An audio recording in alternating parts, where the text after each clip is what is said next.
Antietam was a Civil War battle that is still chilling to contemplate even 150 years later. Serena Altshuler went to the scene of the conflict for our Sunday morning cover story. As the sun rose on these quiet Maryland farmlands on September 17, 1862, the bloodiest day in American history began. And for 12 hours, these two determined armies tore into each other. And of course, if you average the casualties that day, a man fell on this field every 2 seconds during those 12 hours. The battle started, says Antietam Ranger Keith Snyder, in a cornfield on the Miller farm just outside the town of Sharpsburg. When the Union soldiers are moving through the corn, really all you could see was the bayonets glistening at the top of the corn, and the Confederates were about 100 yards south of that, just waiting for them to pop out. Obviously, it's tremendous confusion, the smoke, the fog, the noise. General Robert E. Lee's armies, emboldened by a summer of victories, had crossed into Union territory for the first time, hoping that a victory here would end it all. Union soldiers, 90,000 of them, led by General George McClellan, were desperate to push them back. Dear Mother, it is a misty, moisty morning. One of those soldiers, Wilder Dwight, lieutenant colonel of the 2nd Massachusetts Infantry, began a hopeful letter to his mother as he waited for his unit to be called. He was riding his horse right in this cornfield and says, "Mother, so far I am safe and well." And then if you look at this document, you can see that the handwriting suddenly changes. Dearest Mother, I am wounded so as to be helpless. Dearest love to Father and all my dear brothers.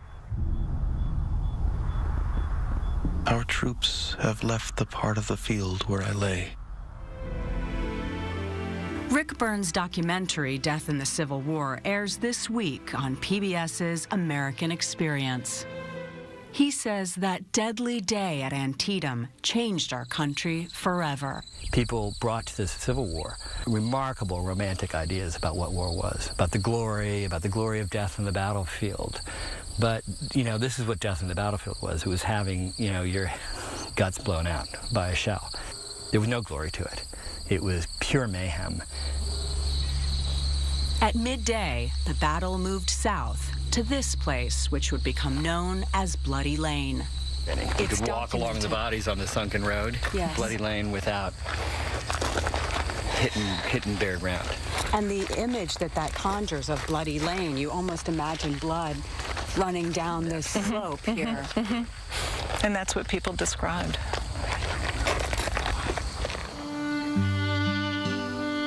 By sunset, these once peaceful fields would be covered with bodies.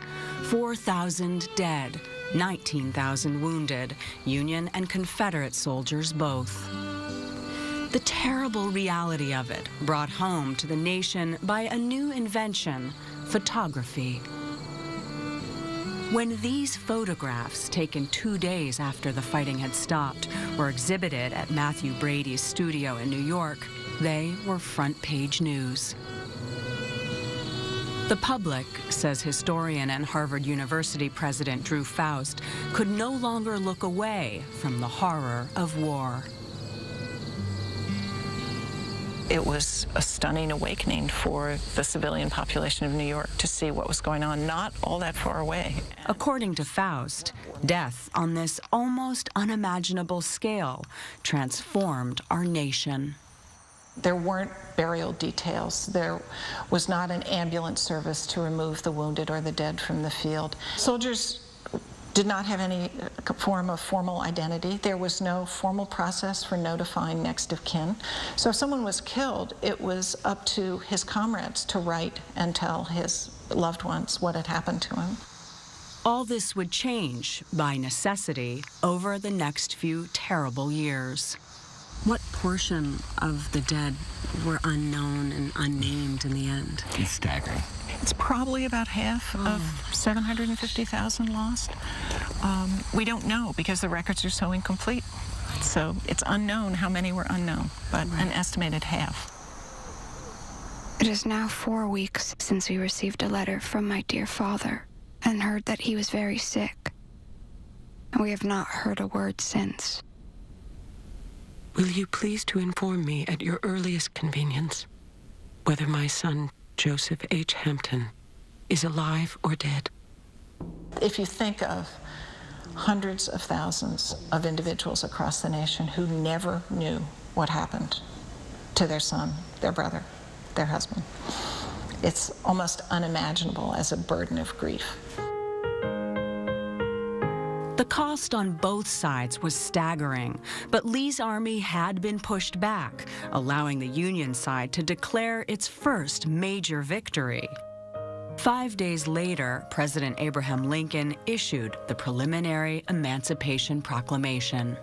It tied every bit of loss and suffering and commitment on the part of the North to what Lincoln, a little more than a year later, defines as a rebirth of freedom and a rededication to the notion that all men are created equal, and that is a part of our national identity.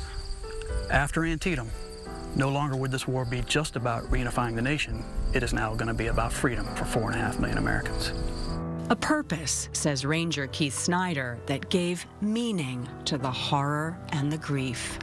One soldier, his wife was so concerned about him marching off to war, she said, what are our children going to do? And he wrote to her and said, it would be better for the children to have a country without a father than a father without a country. And a different understanding of what it means to be an American. In an important sense, the country we are was born the day all those men died on these fields. It changed our government, changed our sense of what the duty government owes its citizens, especially those it puts in harm's way. It would be at Gettysburg, 1 year and hundreds of thousands of deaths later, that Abraham Lincoln would articulate the challenge that lay ahead. That these dead shall not have died in vain, that this nation under God shall have a new birth of freedom, and that government of the people, by the people, for the people, shall not perish from the earth.